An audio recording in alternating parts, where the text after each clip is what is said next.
Alléluia. Dieu est bon. Dis à quelqu'un à côté de toi, tu as choisi la bonne part. Tu as choisi la bonne part. Jésus est la bonne part. Si tu es connecté à quelqu'un à côté de toi, ou dis-le en message, Jésus est la bonne part. Tu as choisi la bonne part. Et il mérite que nous le célébrions. Qu'est-ce qui fait bon d'être dans sa présence? Seigneur, nous te rendons gloire pour ce temps. Merci. Parce qu'à chaque fois que nous sommes dans ta présence, Seigneur, il y a quelque chose qui se passe. Il y a un mouvement de ton esprit, Seigneur, qui touche et transforme nos vies, Seigneur. Oui, je suis convaincu, Seigneur, que nous ne partirons pas de cet endroit comme nous sommes venus. Parce que c'était un rendez-vous que tu avais fixé par avance, Seigneur. Et il y avait quelque chose de spécial que tu voulais faire en ce moment. Seigneur, et nous sommes venus assoiffés de toi, Seigneur. Et toi seul es capable de nous remplir et de nous satisfaire pleinement. Seigneur, je veux repartir de cet endroit satisfait de toi, rassasié dans ta présence. C'est ma prière et nous te remettons ces temps de parole. Seigneur, ouvre nos yeux, ouvre nos cœurs. Seigneur, notre intelligence afin que, Seigneur, tu puisses trouver en nous une terre fertile ce matin, dans laquelle ta parole va pouvoir germer et produire du fruit dans chacun d'entre nous. C'est au nom de Jésus que j'ai prié. Amen. Vous pouvez prendre place. Merci.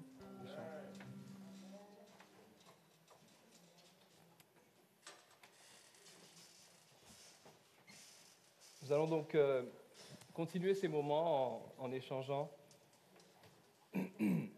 ensemble sur un thème que le Seigneur m'a bien à cœur de partager avec chacun d'entre vous, qui est le pouvoir de la langue. Le pouvoir de la langue. Est-ce que quelqu'un peut dire avec moi le pouvoir de la langue? Le pouvoir de la langue. Et vous savez qu'on est dans une année particulière où Dieu nous a parlé sur ce thème qui est de pouvoir bâtir avec ce que nous avons. Et depuis le début de cette année, le Seigneur nous encourage vraiment et il nous montre tellement de choses qu'il a investies en nous et qui sont pour nous aujourd'hui des ressources avec lesquelles il veut que nous puissions bâtir. Et j'aimerais inviter vraiment chacun d'entre nous à être sensible à ce que Dieu dit, à la saison dans laquelle il veut nous emmener en tant qu'Église. Lorsqu'il y a une instruction de Dieu, vous vous souvenez de cette histoire de Pierre à qui il a dit « Jette ton filet ». Lorsque Pierre a saisi cette instruction et s'est mis à obéir, il a tout de suite vu un miracle. Il a expérimenté ce que Dieu avait prévu pour lui. En d'autres termes, lorsque Dieu donne une instruction, comme nous cette année, qui est celle de bâtir avec ce que nous avons, il ne faut pas que tu restes sans rien faire. Est-ce que quelqu'un me suit? Il faut que tu sois effectivement en train de bâtir quelque chose, parce que c'est une saison favorable. Lorsque l'instruction de Dieu est sortie de sa bouche, il y a tout un écosystème qui se met en place afin que la chose puisse se matérialiser pour toi, pour moi, pour nous en tant qu'Église. Alors il ne faut pas que tu restes sans rien faire. Il faut que tu commences à regarder ce que tu as. Il faut que tu commences à regarder à ce que Dieu veut bâtir avec toi cette année et que tu puisses profiter de cette saison de faveur que Dieu permet pour nous. Et j'aimerais partager avec vous un instrument que nous avons tous entre nos mains, qui est notre bouche, qui est notre langue, et de comment est-ce qu'elle peut nous aider à bâtir nos vies, bâtir ce que Dieu a prévu pour chacun d'entre nous. Donc, un instrument entre nos mains que nous avons, c'est notre langue.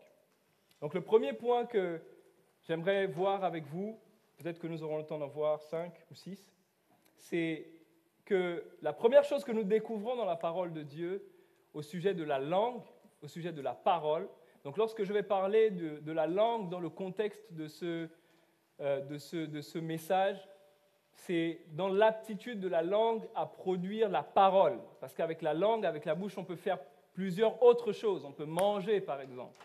On peut faire autre chose. Mais dans le contexte de ce message, je veux parler de la langue comme dans sa capacité de pouvoir produire la parole. Est-ce que quelqu'un me suit? Ça va? Donc quand je parle du pouvoir de la langue, on peut changer le mot langue par parole, la parole, ce que nous disons avec notre bouche. Et donc la première chose que la parole nous montre au sujet de la langue, c'est qu'elle a la capacité de créer. Lisons ensemble dans Jean 1, on va lire les versets 1 à 4. La langue a le pouvoir de créer, ou la parole a le pouvoir de créer. La Bible nous dit ceci, au commencement était la parole, et la parole était avec Dieu, et la parole était Dieu. Elle était au commencement avec Dieu. Lisez bien ceci, verset 3, « Toutes choses ont été faites par elle, et rien de ce qui a été fait n'a été fait sans elle.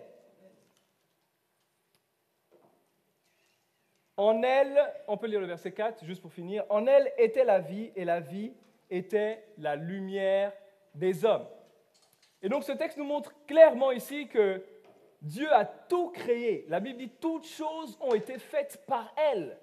Et donc ça s'explique cette parole s'explique par elle-même. La parole a la capacité de créer. Lorsque Dieu parle, alors il y a nécessairement une action, un mouvement qui se produit. Il y a nécessairement quelque chose qui saisit la parole de Dieu afin qu'elle puisse parvenir à son accomplissement. La Bible nous dit ceci au sujet de Dieu, qu'il veille sur sa parole afin de l'accomplir. Donc lorsque Dieu parle, il y a quelque chose qui se passe. Donc la parole a la capacité de créer quelque chose.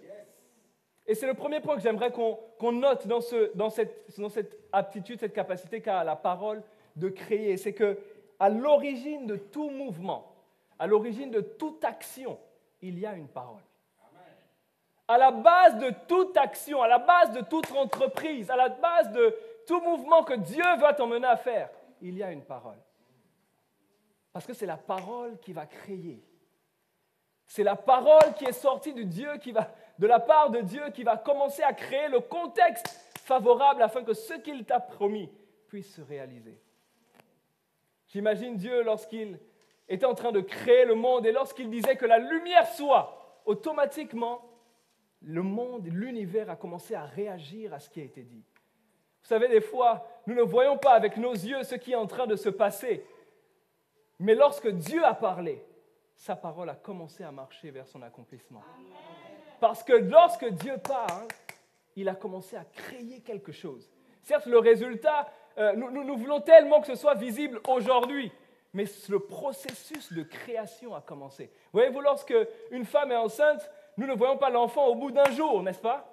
C'est un processus qui a commencé et qui prend du temps. Alors, ce n'est pas parce qu'au bout d'un mois, nous ne voyons pas déjà l'enfant que le processus n'est pas en train d'être réalisé. Il en est ainsi de la parole de Dieu. Elle a la capacité de créer en nous. Lorsque nous sommes nés de nouveau, nous sommes nés parce que nous avons cru en sa parole. C'est par la parole de Dieu qu'il a créé en nous une nature nouvelle. Et d'ailleurs, à chaque fois que nous sommes au contact de sa parole, de cette parole-là, quelque chose de nouveau se crée en nous. La Bible nous parle du renouvellement de l'intelligence. La Bible nous parle de la nature de Dieu qu'il bâtit en nous à chaque fois que nous sommes au contact de sa parole. Et donc quelque chose concrètement se crée à partir de la parole de Dieu. Et la bonne nouvelle que j'ai pour nous ce matin au sujet de la parole et du pouvoir de la langue, c'est que nous sommes faits à l'image de Dieu. Nous sommes faits à l'image de Dieu.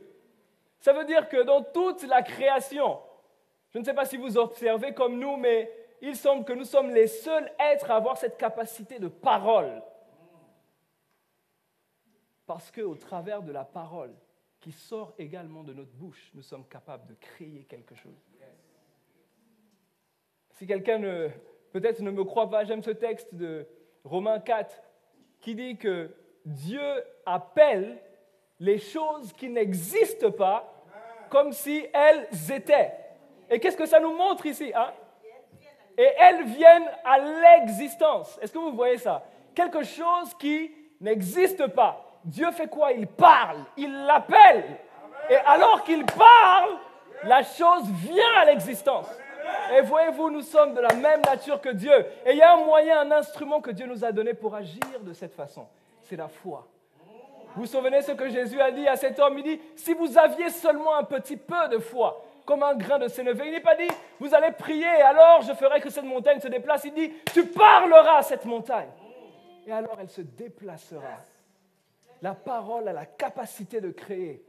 Qu'est-ce que tu fais avec les mots qui sortent de ta bouche? Lorsque tu regardes à l'environnement qui t'entoure et que les choses semblent ne pas aller comme ce que tu attends, qu'est-ce que tu fais des mots qui sortent de ta bouche?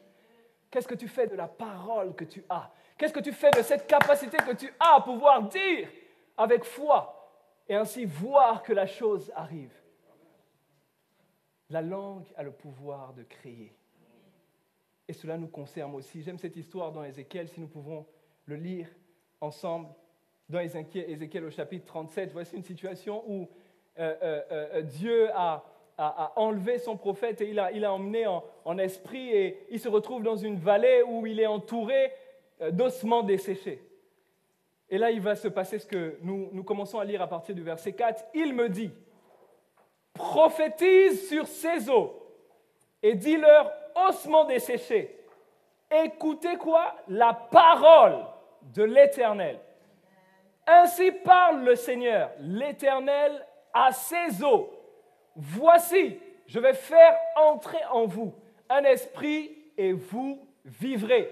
Il donne le détail de comment le processus va se faire. Je vous donnerai des nerfs, je ferai croître sur vous de la chair, je vous couvrirai de peau, je mettrai en vous un esprit et vous vivrez. Et vous saurez que je suis l'Éternel. Voyez-vous la capacité de la parole? Il ne lui a pas dit prie pour que la chose arrive. Il lui a dit prophétise.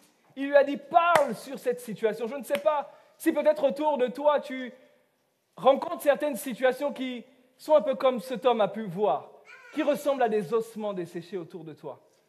C'est peut-être dans ton domaine familial, c'est peut-être dans ta relation avec ton conjoint. Et tu as l'impression que cette relation ressemble à des ossements desséchés, qu'il n'y a plus de vie dans cette relation. C'est peut-être dans ton milieu professionnel ou peut-être à cause de la crise, tu as perdu des choses et tu as l'impression que la vie semble s'en aller de cette chose-là. Tu as l'impression qu'il n'y a plus de vie. On t'appelle, à chaque fois qu'on t'appelle, peut-être des membres de ta famille, c'est pour te raconter des situations difficiles. Et tu as l'impression que ça va de mal en pire. Et ceux qui avaient la vie avant a semblé devenir aujourd'hui comme des ossements desséchés. Voyez-vous, avant que les eaux ne se dessèchent, ils avaient en eux la vie. C'est un constat de dégradation que nous voyons ici.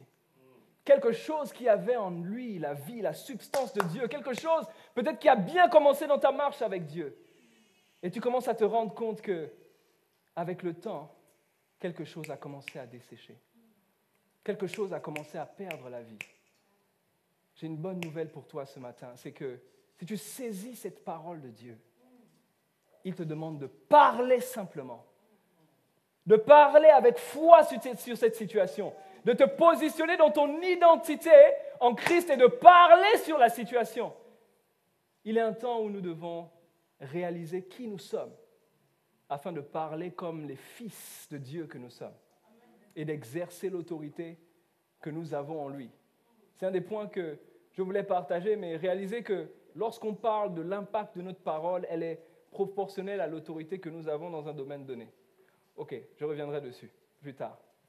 Mais cette notion de comprendre qui nous sommes et de s'appuyer sur une parole qui vient de Dieu, avec la foi, nous pouvons parler aux circonstances qui autour de nous semblent avoir dépéri.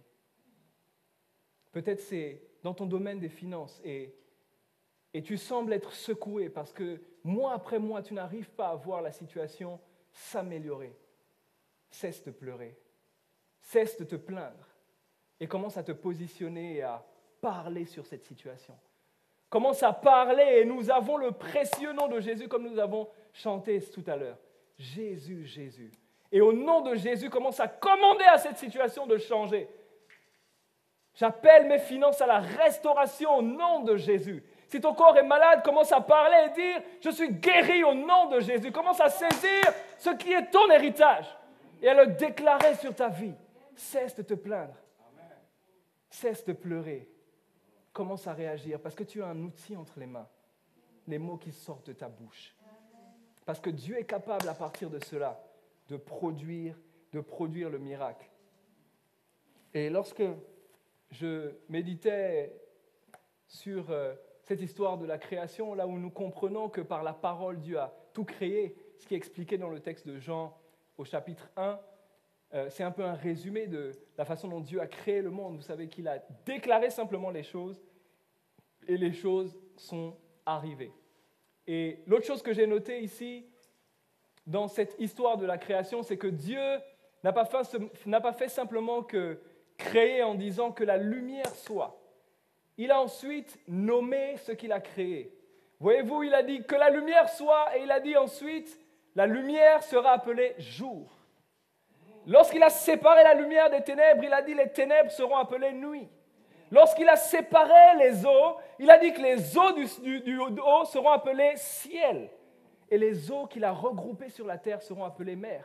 Il a dit que le sec sera appelé terre. Donc il n'a pas simplement fait que parler pour créer, il a également parlé pour nommer. Voyez-vous, lorsqu'il donne un nom ici, c'est un décret de Dieu pour sceller une chose importante. Le but, la raison d'exister, l'identité de ce qu'il vient de créer. Voyez-vous, lorsqu'on parle de parler et du nom, ça nous emmène aussi à considérer l'identité. L'identité. Dieu a nommé.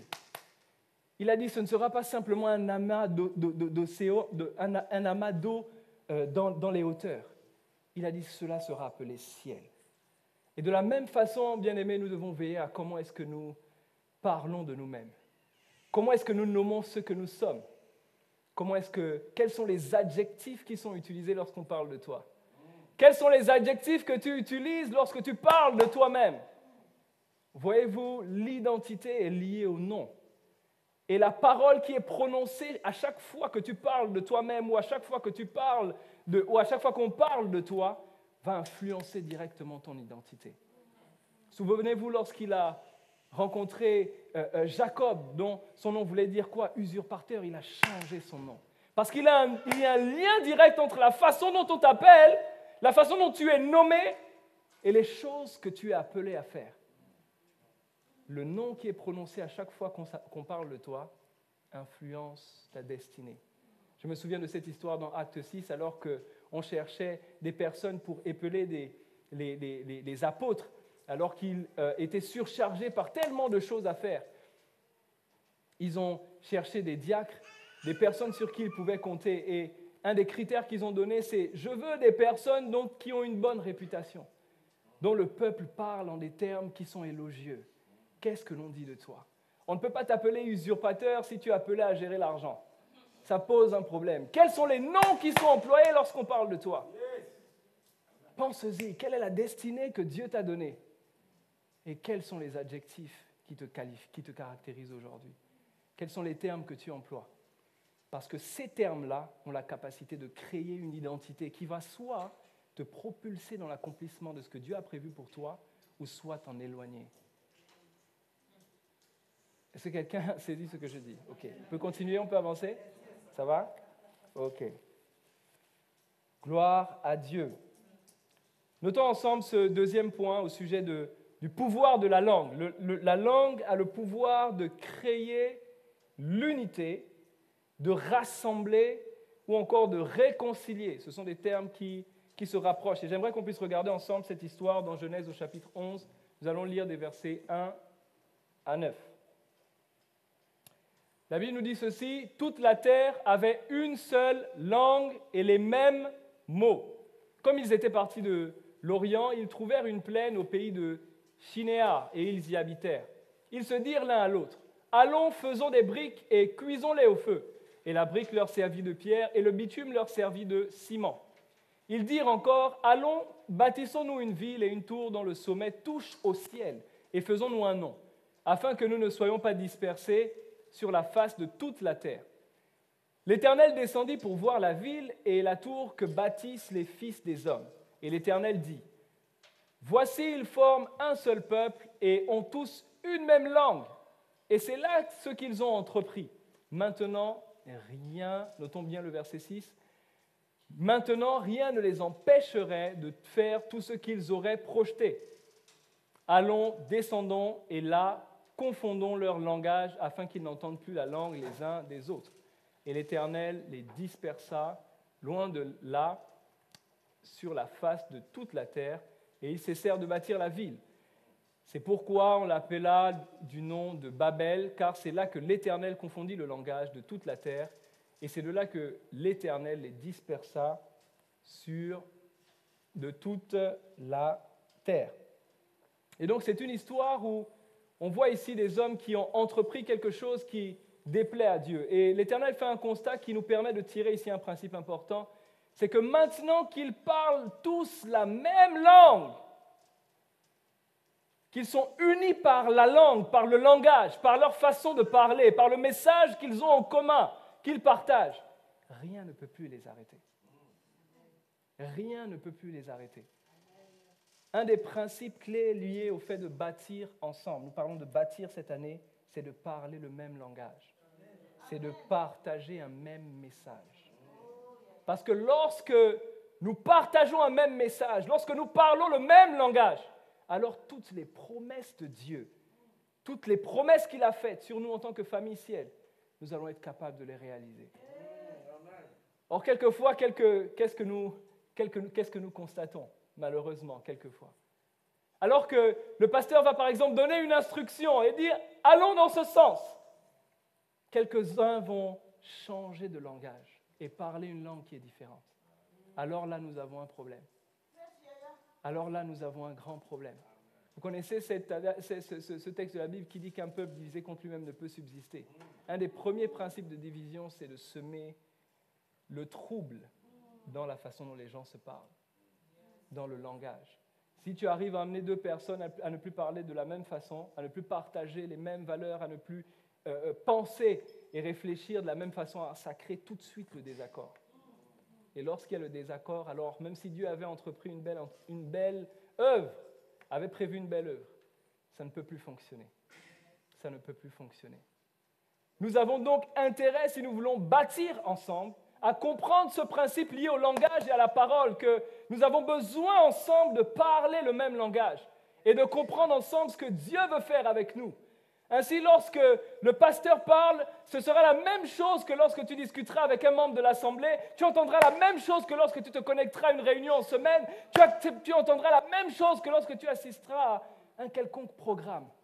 Et c'est ce message-là que Dieu veut nous donner. Vous savez, lorsque le Seigneur Jésus a envoyé les disciples, il leur a donné à tous le même message.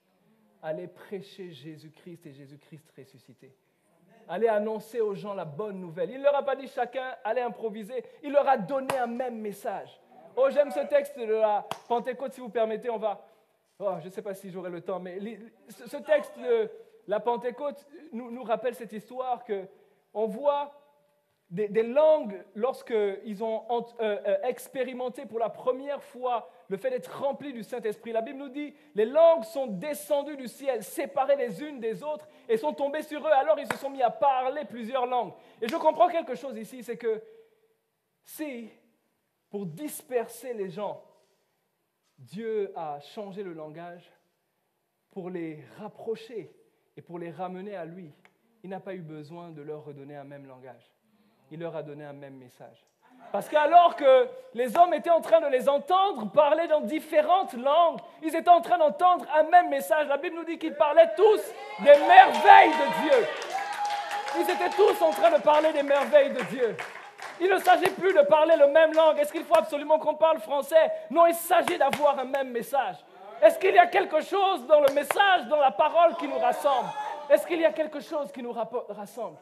Si oui, alors peu m'importe que tu parles anglais. Si oui, alors peu m'importe que tu parles fan. Peu m'importe que tu parles lingala. Peu importe que tu parles italien. Ce qui nous rassemble, c'est le message de Christ.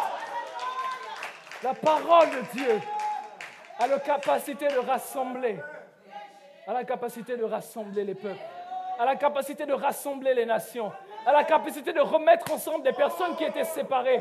A la capacité de réconcilier les gens qui ne se parlaient plus. Oh, j'aime la fin de cette histoire. La Bible nous dit que Pierre a parlé cette langue-là. Il a parlé ce message et 2000 personnes ont été captivées. Alors ils ont décidé tous de se mettre ensemble sous l'autorité de Christ. Voyez-vous, lorsqu'on est rempli du Saint-Esprit et que nous parlons ce message-là, ça crée autour de nous l'unité. Parce que Dieu ne vient pas pour séparer, pour diviser au sens littéral. Il nous emmène à prendre certes des décisions pour pouvoir marcher avec lui, mais pas au milieu de son peuple, de ceux qu'il a choisi, créer la division. Non. Il remplit nos cœurs d'amour afin que nous puissions vivre l'amour entre chacun d'entre nous. Et l'amour ne peut pas prospérer sans la paix. Hein? Comprenez ceci, le lien de l'amour, c'est dans le contexte de paix. Et pour cela, il faut qu'un même message, une même parole réside en chacun d'entre nous. Il faut qu'on prenne le temps quelquefois de se mettre d'accord. Il faut qu'on prenne le temps quelquefois de discuter. Il faut qu'on prenne le temps quelquefois de s'accorder. Qu'est-ce que ce texte dit? 2 personnes ne marchent pas ensemble s'ils ne se sont pas accordés. Le principe de l'unité. Et comprenons ensemble que cet outil que nous avons dans le langage et dans la parole peut nous permettre de créer ce contexte-là, peut nous permettre de rassembler, de nous réconcilier. Tellement de personnes demeurent séparées, tellement de relations nous avons de brisées parce que nous avons préféré bouder dans notre coin, parce que nous avons refusé la discussion, parce que nous avons estimé peut-être que ce n'était plus que ça n'en valait plus la peine. Parce que nous avons refusé de prendre le temps. Ah non, ça va trop me coûter, on va discuter aujourd'hui, discuter demain, après-demain, c'est trop long. Je préfère rester dans mon coin.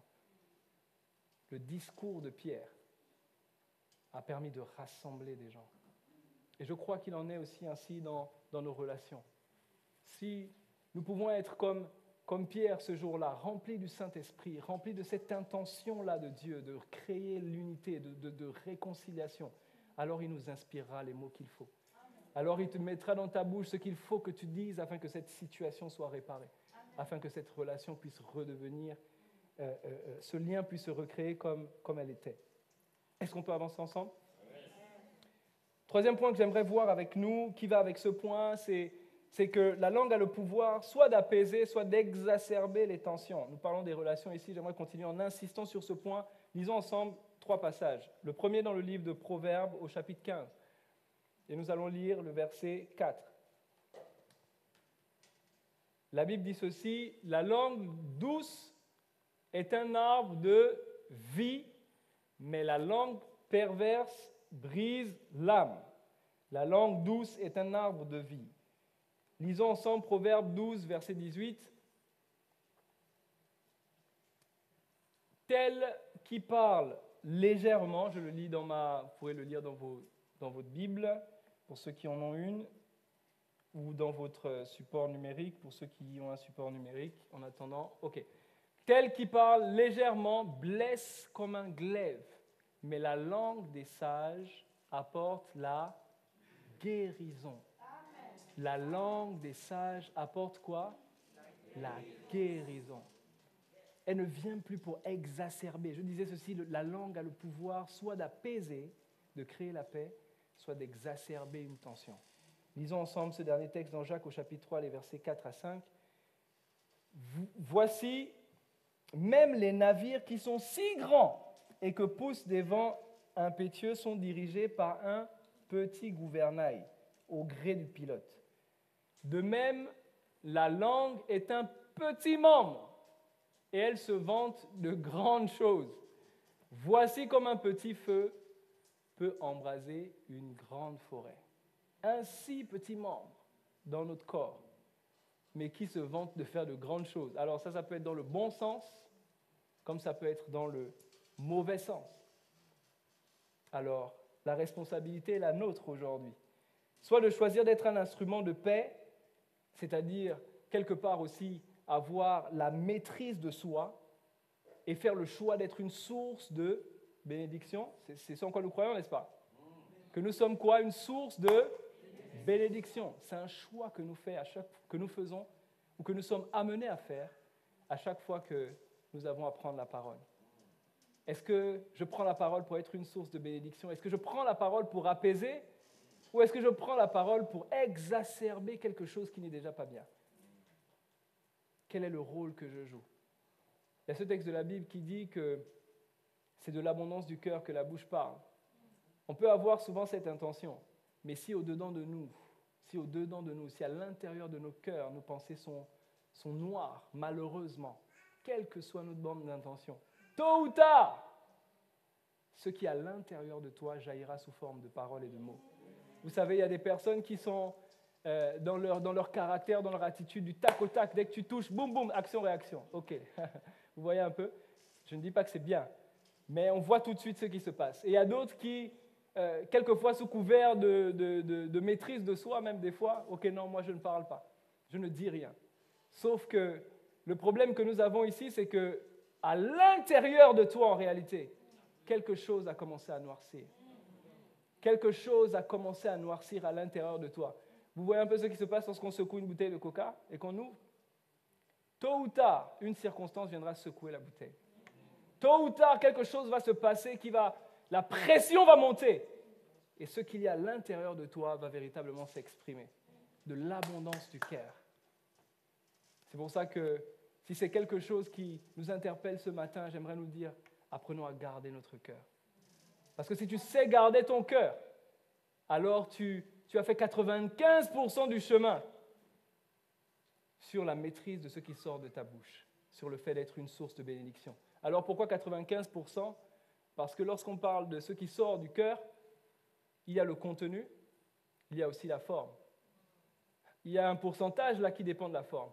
Je peux vouloir te dire une vérité, on parlait de Jésus-Christ comme la source d'eau vive, alors je peux avoir en moi une source de vie, une source, quelque chose qui peut être pour ta bénédiction. Mais si je ne te le dis pas de la bonne façon, ma parole qui est censée créer en toi la vie peut créer en toi une destruction. Parce que je n'ai pas su utiliser les mots qu'il faut. C'est pour ça que ce texte qui dit « la parole des sages apporte la guérison ». Quelquefois, nous avons besoin de la sagesse de Dieu pour parler. Nous pouvons être remplis du Saint-Esprit. Demandons également à ce Saint-Esprit-là de nous inspirer à être sages dans ce que nous avons à dire. Sous couvert de vérité, on ne va pas distribuer tout ce qu'il faut comme on le veut. On doit apprendre à avoir une langue douce, afin que ceux qui reçoivent, ce qui sort de nous, puissent être bénis et non pas être culpabilisés, par exemple. Donc, nous comprenons ici dans ce troisième point que la langue a ce pouvoir-là d'apaiser ou d'exacerber les tensions. Nous avançons au quatrième point pour ceux qui notent. La langue a le pouvoir, notons ce principe, la langue ou la parole a le pouvoir de vie et de mort. Lisons ensemble ce texte dans Proverbe 18, ce n'est pas moi qui le dis. On va lire les versets 20 et 21.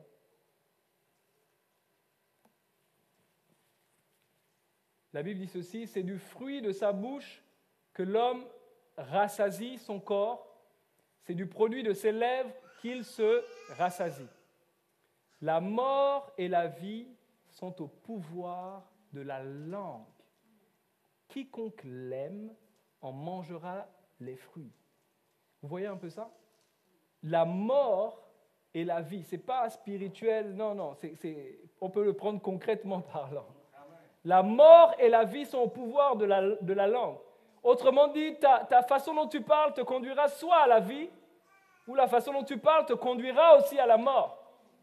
Soit tu choisis d'être une source de bénédiction et de bénir, c'est-à-dire dire du bien afin de produire la vie, soit te concernant, soit concernant les personnes qui t'entourent, soit tu choisis de maudire, soit dire du mal, les paroles qui vont enfanter la mort dans ta propre vie ou dans la vie des personnes qui t'entourent. La langue a le pouvoir de vie et de mort. Ou disons-le comme c'est écrit, la vie et la mort sont au pouvoir de la langue. Qu'est-ce que nous faisons des mots qui sortent de notre bouche? Et lorsque je réfléchissais à ça, je constatais quelque chose, c'est que un des problèmes que nous avons, c'est que nous aurons du mal à dire du bien si nous ne savons pas la vérité en ce qui nous concerne. Tu auras du mal à dire ce qui est vrai te concernant ou à dire du bien te concernant si tu ignores quelle est la vérité. Alors beaucoup d'entre nous, quelquefois, nous passons notre quotidien à dire des paroles qui sont basées sur les réalités que nous avons expérimentées. Je suis nul, je n'y arriverai pas, je ne réussirai pas, je vais encore rater cet examen. Je ne vaux rien, je ne mérite pas ceci, non, ça c'est pas pour moi, etc. Et tout ça, c'est la conséquence de l'ignorance quelquefois. Nous avons besoin de découvrir qui nous sommes en Dieu afin de pouvoir parler le langage de Dieu sur nos vies. Afin de pouvoir parler le message de Dieu sur nos vies. Souvenez-vous lorsque je parlais en introduction du fait que Dieu a nommé les choses et que ça avait à voir avec l'identité. Il n'a pas simplement dit que la lumière soit, il a dit « j'appelle la lumière jour ». Et donc à chaque fois qu'on nomme, à chaque fois qu'on va utiliser des qualificatifs, des adjectifs sur nous-mêmes, on est quelque part soit en train de produire la vie en nous, soit en train de produire quelque chose qui va nous lier et nous conduire à la mort. Mais quelle est la vérité que tu as sur toi-même? Qu'est-ce que tu sais de ce que Dieu dit réellement de toi? À quel point tu en es conscient? Je ne parle pas de ce que nous répétons quelquefois dans les chants et qui sont bien et qui sont vrais, mais je parle d'à quel point cela est vrai pour toi. À quel point tu te l'es approprié ça, que tu es plus que vainqueur. Alors comment tu te comportes lorsque tu es en difficulté et que tu as le sentiment que tu ne vas pas y arriver? Est-ce que tu déclares ton identité? Est-ce que tu te positionnes et tu dis « Je suis plus que vainqueur, je réussirai, je n'abandonnerai pas, j'irai jusqu'au bout. Ça peut être difficile, mais je suis né pour vaincre, alors je réussirai. La maladie semble peut-être prendre du temps, mais je guérirai parce que la guérison est mon héritage. Je suis fils de Dieu, alors je suis digne de considération, je suis digne de respect. Je refuse, et c'est pasteur Laurence qui nous en a tellement bien parlé, sur l'ego. Je sais qui je suis. Alors je suis capable de déclarer ces choses sur moi-même. Il est temps que, bien-aimés, nous apprenions à prendre le temps de réellement méditer sur ce que Dieu dit que nous sommes. Prendre le temps. Là, ici, c'est vrai, le dimanche, nous apprenons des réalités et des choses sur ce que nous sommes en Christ. Mais il est nécessaire que tu aies ce temps de rencontre, ce temps d'intimité. Ce temps d'intimité, un peu comme Abraham où Dieu a changé son nom. Il a dit, tu ne seras plus Abraham, qui signifie père exalté. Il lui a dit, tu seras Abraham, qui signifie père d'une multitude. Dieu n'a pas réuni tout le monde pour faire une déclaration et puis il a fait chacun, comme nous sommes assis là en cet endroit, toi désormais ton nom c'est ça. Non, c'était dans un temps d'intimité. C'était dans un temps où il était seul avec Abraham. C'était dans un temps où Dieu était en train de lui déclarer ce qu'il allait faire avec lui. Et à ce moment, il lui a révélé une nouvelle identité. C'était à ce moment précis. Quel est le temps que tu prends pour toi aussi avoir cette opportunité d'entendre cela de Dieu? Quel est le temps que tu prends pour t'asseoir et entendre Dieu te parler à toi, juste à toi, et te dire qui tu es? Oh, c'est vrai, nous avons la grâce d'avoir des prophètes autour de nous. Et c'est une bénédiction pour l'Église. Mais quel est le temps que tu prends en saisissant cette parole, si tu l'as reconnue certaine de la part de Dieu, pour te laisser convaincre, pour la laisser te façonner, pour la laisser créer? Nous avions dit que la parole a la capacité de créer. Quel est le temps que tu prends pour laisser cette parole créer en toi la nature qui va avec ce que Dieu déclare? Quel est le temps que tu prends? La parole a le pouvoir, la mort et la vie sont attachées au pouvoir de la langue. Et il en va des choses que nous pouvons dire sur nous-mêmes, mais aussi des choses que nous pouvons entendre de la part des autres. Vous vous souvenez de cette histoire où Jésus, dans Luc 4, après avoir jeûné, il a été, pendant 40 jours et 40 nuits, il a été tenté. Et alors, il a rencontré le diable qui lui a dit des choses, qui a challengé son identité. Mais si tu es vraiment fils de Dieu, alors ordonne à ces pierres de se transformer en pain. Voyez un peu ça. Nous devons également être capables de rejeter ce qui ne vient pas de Dieu. Nous pouvons entendre et recevoir des paroles, mais parce que nous savons qui nous sommes, nous devons être capables de filtrer, parce que ce que nous entendons va tôt ou tard influencer qui nous sommes, va tôt ou tard nous conduire soit vers la vie, ou va tôt ou tard nous conduire vers la mort. Alors nous devons prendre garde. Quels sont les adjectifs que les personnes utilisent lorsqu'ils parlent de toi? Quelles sont les choses que tu entends au quotidien dans cette époque où il y a tellement de coachs par-ci, par-là? Je ne dis pas que ces choses sont mauvaises. Je dis simplement qu'il y a cet avertissement de Paul qui disait à Timothée qu'il y aura un certain temps où plusieurs se donneront des foules de docteurs selon leurs propres désirs. nous devons veiller à ce qu'il ne soit pas le cas pour nous. Est-ce que réellement tout le temps que je passe à écouter, c'est quelque chose qui me conduit à la vie, cette personne, c'est quelque chose qui me conduit à la vie, ou est-ce que c'est quelque chose qui, au contraire, m'éloigne de ce que Dieu a réellement prévu pour moi? Quel est le filtre que nous mettons vis-à-vis des paroles que nous entendons? Nous devons être responsables et comprendre que nous avons une destinée en Christ. Et cette destinée est à la base, tient sa source d'une parole que Dieu a prononcée sur nos vies. Il nous connaissait bien avant que nous soyons formés dans le ventre, dans le sein de nos mères. Il avait déjà un but, il avait déjà une parole qui avait été déclarée, qui attendait simplement la saison dans laquelle elle allait se manifester. Il y avait déjà quelque chose que Dieu avait dit. Maintenant, alors qu'il nous a fait à son image, il a fait sa part, nous aussi nous avons notre part parce que nous avons le langage aussi. Alors comment nous l'utilisons afin que ce que Dieu a déjà dit puisse concrètement se manifester dans nos vies? Comment tu utilises ta langue?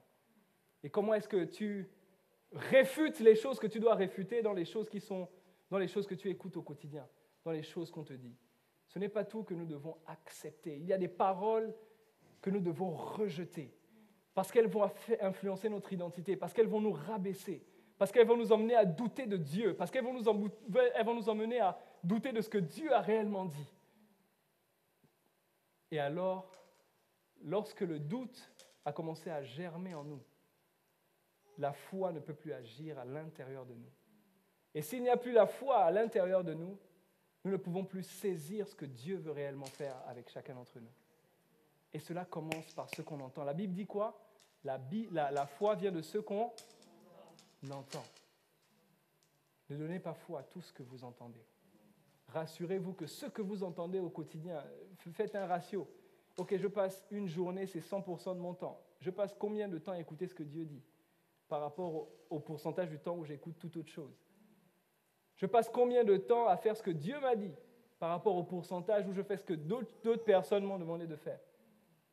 Commencez à réfléchir un peu comme ça. Ça m'est arrivé, je me suis interrogé. Et ça permet de remettre en place les priorités. Parce que pour que la parole de Dieu s'accomplisse, il faut que je la... Il a dit ceci à Josué, médite-la jour et nuit. Ne laisse pas une journée passer sans te souvenir de ce que Dieu t'a dit, sans te rappeler ce que Dieu veut faire avec toi. Médite-la jour et nuit. Alors, qu'est-ce qui te garantit? Le succès. Tu réussiras dans toutes tes entreprises. Combien de temps tu passes à te souvenir de ce que Dieu a dit? La foi vient de ce qu'on entend. Alors, c'est de notre responsabilité de prendre le temps d'entendre ce qui vient de Dieu, afin que cela puisse produire le fruit qu'il faut en nous. Et si nous parlons de ce que nous entendons, nous parlons aussi de ce que nous disons aux autres. Parce que si la mort et la vie sont au pouvoir de la langue, nous devons également veiller à ce que nous disons. Il y a ce texte, Matthieu 5, au verset 44, nous allons le lire et je terminerai par là. Mais vous, je vous dis, aimez vos ennemis, bénissez ceux qui vous maudissent, faites du bien à ceux qui vous haïssent et priez pour ceux qui vous maltraitent et qui vous persécutent. La partie qui m'intéresse ici, c'est bénissez, dites du bien vis-à-vis de ceux-mêmes qui disent du mal de vous. Oh, combien c'est difficile quelquefois. Et lorsqu'on vient vous raconter que tel a dit, c'est parti, vous aussi vous rentrez et vous commencez vous aussi à dire du mal. Or, ce texte nous dit, ce que Dieu attend de nous, c'est que notre bouche soit employée pour dire du bien.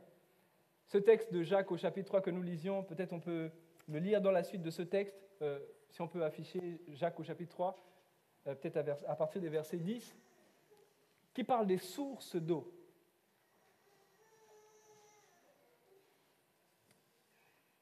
Le texte nous dit ceci, de la même bouche sortent la bénédiction et la malédiction. Et l'apôtre nous dit, il ne faut pas, mes frères et sœurs, ou frères, les sœurs sont inclus, qu'il en soit ainsi. La source fait-elle jaillir par la même ouverture l'eau douce et l'eau amère? Il pose une interrogation. Un figuier, mes frères, peut-il produire des olives ou une vigne et des figues? De l'eau salée ne peut pas non plus produire de l'eau douce. Je disais ceci à un moment donné, c'est de l'abondance du cœur que la bouche parle.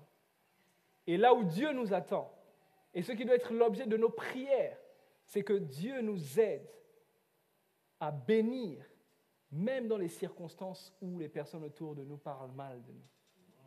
Que ce qui sort de nous soit pour le bien, et tout le temps pour le bien. C'est là l'exigence de notre Seigneur Jésus.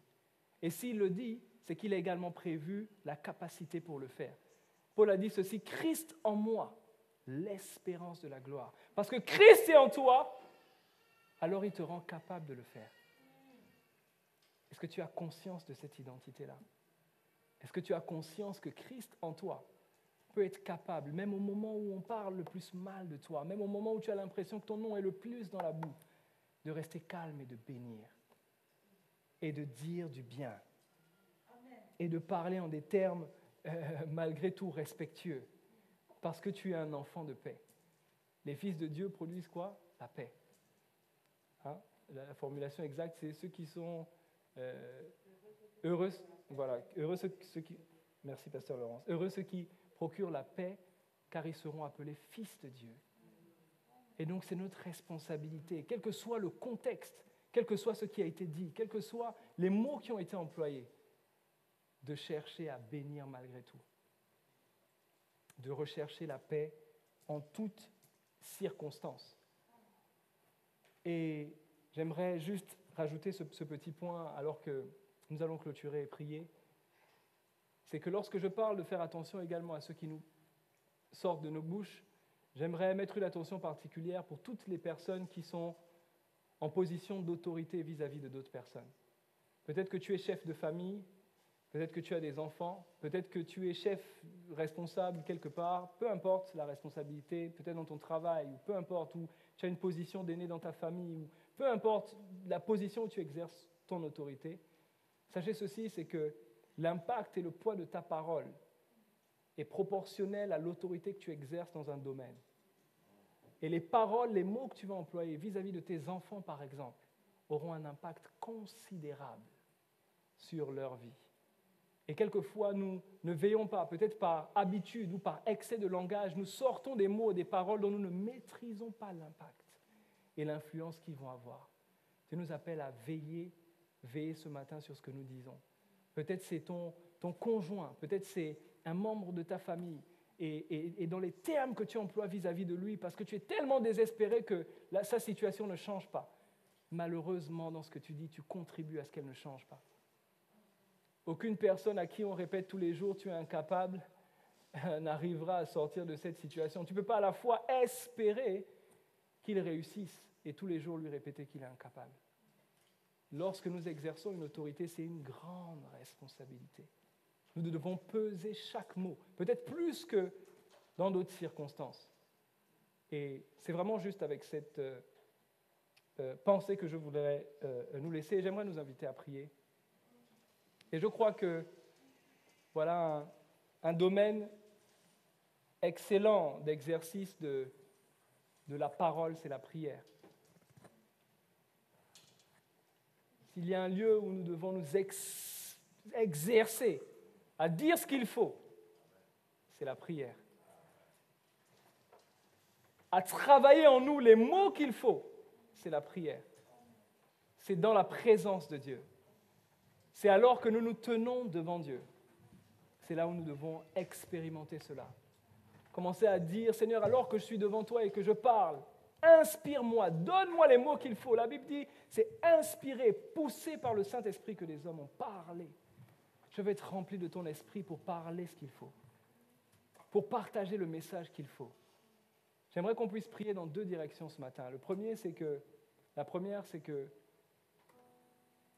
peut-être qu'il y a des mots qui ont beaucoup impacté ta vie, ou t'ont peut-être beaucoup limité, ou ont peut-être changé la perception que tu as de toi-même, ou peut-être t'ont dévalorisé. Je crois que Dieu veut réparer ce matin quelque chose par sa parole, parce que sa parole est la vérité. Parce que sa parole est la vérité. Le seul moyen de résister à un mensonge, c'est de proclamer ce qui est vrai. Alors je crois que Dieu veut réparer quelque chose ce matin. Il veut remettre les choses à leur endroit et te rappeler qui tu es en lui. Si seulement tu as été marqué, touché par des paroles blessantes, et ça a altéré peut-être ton amour ou ta capacité à aimer, Dieu veut te rappeler que parce qu'il est amour, tu es également amour. Et que sa présence dans ta vie montre que tu vaux plus que tout. Parce que Jésus a donné sa vie, ce qu'il avait de plus précieux pour toi. Alors tu as de la valeur à ses yeux. Et Dieu veut te rappeler ces choses ce matin. Il veut te rappeler que tu es précieuse, que tu es une créature merveilleuse, qu'il t'a fait à son image et que tu réussiras, qu'il a des projets de paix et non de malheur. Quel que soit ce que tu vois, il veut te rappeler que ce matin, tu as la capacité de parler sur les circonstances et de les voir changer. Alors que lui le fait, je prie Saint-Esprit que tu commences à toucher un cœur. J'aimerais que tu puisses toi aussi prendre tes responsabilités. Alors si tu veux le faire vigoureusement, prends une position vigoureuse. Si tu me suis et que tu es connecté, lève-toi de ta chaise, peu importe l'endroit où tu es, mais prends une position d'autorité. Et commence à l'exercer vis-à-vis de toi-même. Pense à ces circonstances qui semblent être comme des eaux desséchées autour de toi. Et commence à parler. Dieu veut réparer quelque chose. Dieu veut remettre les choses à leur endroit. Commence à parler à Dieu. Élève ta voix, ne reste pas silencieux. On parle du pouvoir de la langue, alors commence à l'exercer. Commence à prier, commence à élever ta voix. Commence à proclamer quelque chose. Commence à le dire. Commence à le dire. Commence à le dire. Commence à le dire avec tes propres mots.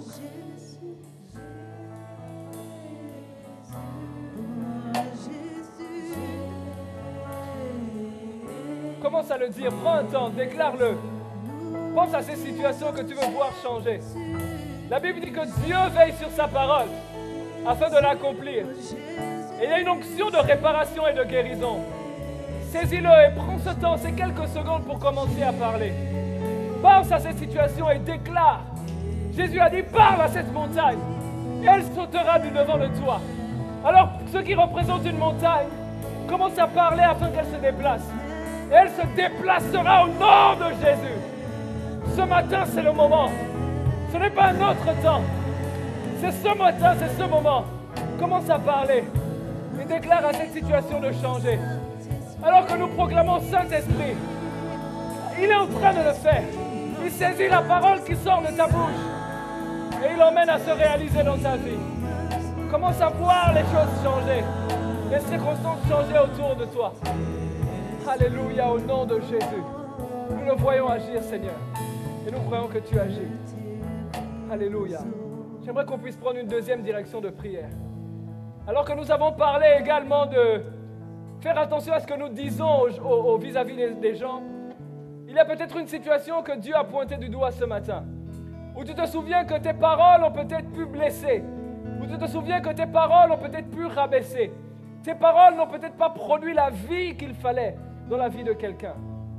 Nous allons prier afin que Dieu nous donne cette force d'aller pouvoir réparer, d'aller pouvoir changer ces paroles et de pouvoir les remplacer par des paroles de vie. Le courage d'aller voir ces personnes et de pouvoir aller leur dire, certes, je me suis peut-être emporté, je te demande pardon. Vous savez, j'aime dans quelques passages de la Bible qui parlent de notre héritage comme le pardon, il dit, cette prière du Seigneur Jésus qu'il enseigne, il dit, pardonne-nous comme nous pardonnons aussi. Alors quelquefois, il doit y avoir la réciprocité. Alors que Dieu répare dans nos vies, nous devons aussi être capables de réparer. Alors j'aimerais qu'on puisse prier, Seigneur, donne-moi la force. S'il y a une situation qu'il t'a montrée, qu'il te donne le courage, l'humilité, d'aller pouvoir réparer cette situation. Et de dire, Seigneur, je veux aller agir sur ta parole. Et je veux désormais que mes paroles produisent la vie. Ce sera le début d'un changement de langage dans ta vie.